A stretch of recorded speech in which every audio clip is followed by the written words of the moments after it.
Swinney. Ma'am, what do you have to say? Yes, we got a little security, Coach. That is a huge win. How would you describe the significance of this one? It was a great win, but at the end of the day, us coaches get way too much credit. This is a game, players make plays. That's how you win football games. Clemson tough. We're built for this. We're built for games like this, and those guys got the heart of the champion, and they showed it tonight. Love my staff, love my team, love these fans.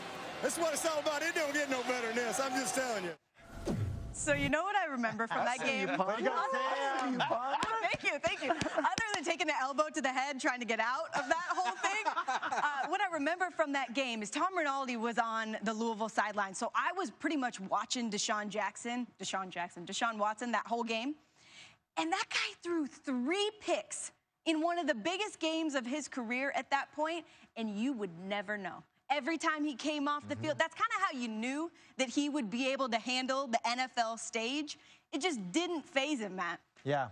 Well, he mastered that Clemson offense, and you talk about intangibles. And what I see right now is he has mastered this Houston Texans offense, and that's why they're so tough to defend right now. He can do it all. And as a defender, you know that the fastball is coming, but you can't stop it. Like, you know it's coming. This is a little concept they call drag slide. Receivers are running naked bootleg routes. You got a drag up top and a slide up top. Receivers are getting covered by DB. Boil it down to that right there. People want to blame Gurley. They want to blame Goff. They want to blame McVay.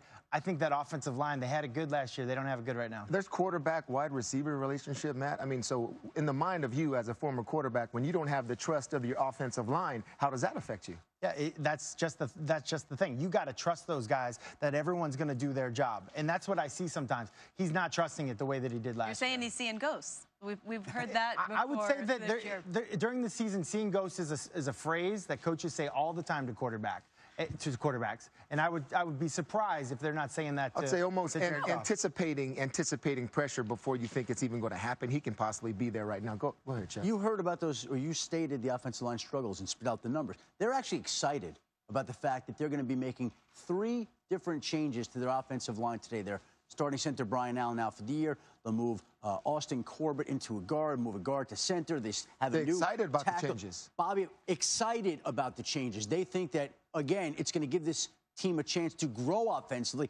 What other way is there to look at it other than to be excited? But they think, look, with as much as they struggled, it can't hurt to try something new. So they get their 3rd-round pick at right tackle, Bobby Evans. Again, they think that it could help. Now, that's one thing to think that and say that. Bobby Evans, our rookie 3rd-round pick, go meet Khalil Mack on the outside. I mean, hopefully it's another issue. Hopefully they can count on, good play from that offensive line. The one thing I'm not counting on in this game is for Trubisky, the quarterback of the Bears, to have another great game, because I just don't think that consistency is possible with him right now. The best player on that team is Khalil Mack. And I want to know, we put a lot of pressure on Trubisky, and every week we scrutinize the good games and the bad games. Where has Khalil Mack been? 1 sack since week 5. He's not getting even pressures on the quarterback. When you're the best player on the team, by far much better at this defensive end position than Trubisky is at the quarterback position, in my opinion, you got to be the man. He's got to be one to forcing the turnovers. I mean, not just sacks, not just pressures. We need strip sacks, fumbles. You got to score on defense.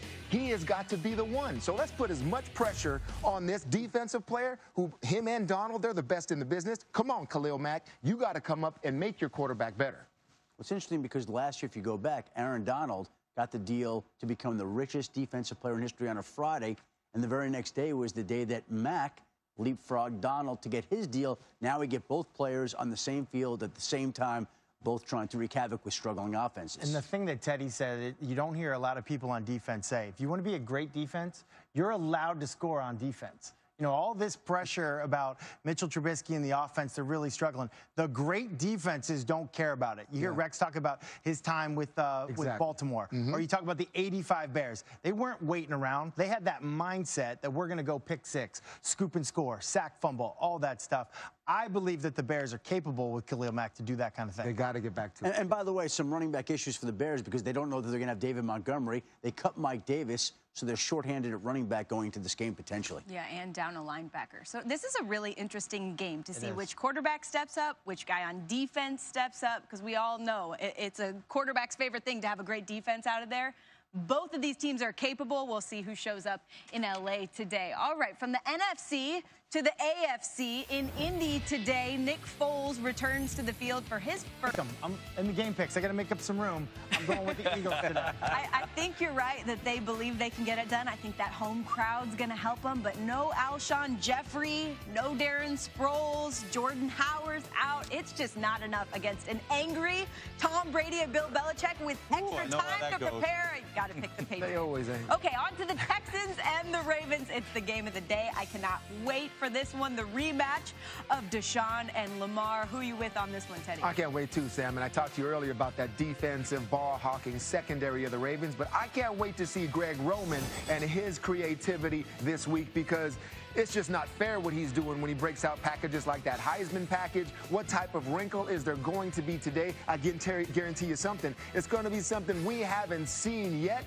and something the Texans haven't seen yet. That defensive staff is going to be tested. I think it's a high-scoring game. I'm going with the Ravens. I know, man. It's must-watch, game, and I can't wait to see this thing. But I'm going back and forth. I love Deshaun Watson. But this Lamar Jackson, hottest team in the league, I'm going to stay with the Baltimore Ravens. Wink Martindale, you get enough stops to win this game. There was just a report talking about Marlon Humphrey following DeAndre Hopkins. No Will Fuller. So you letting that secondary roam free? Going with the Baltimore Ravens. It's going to be a big game. I'm going with the Ravens, though. This is a great game, and I've gone back and forth on this many times. Yeah. Great team speed for both guys.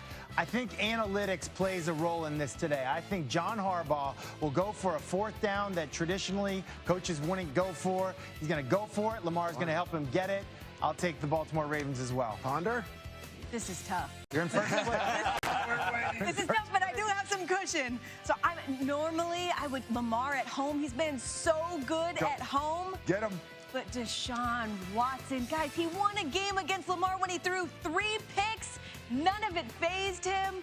I'm sticking with Deshaun. I am going with the Houston Texans on the road. Let's go. That's why you're in first place. Or I'm about to be out of first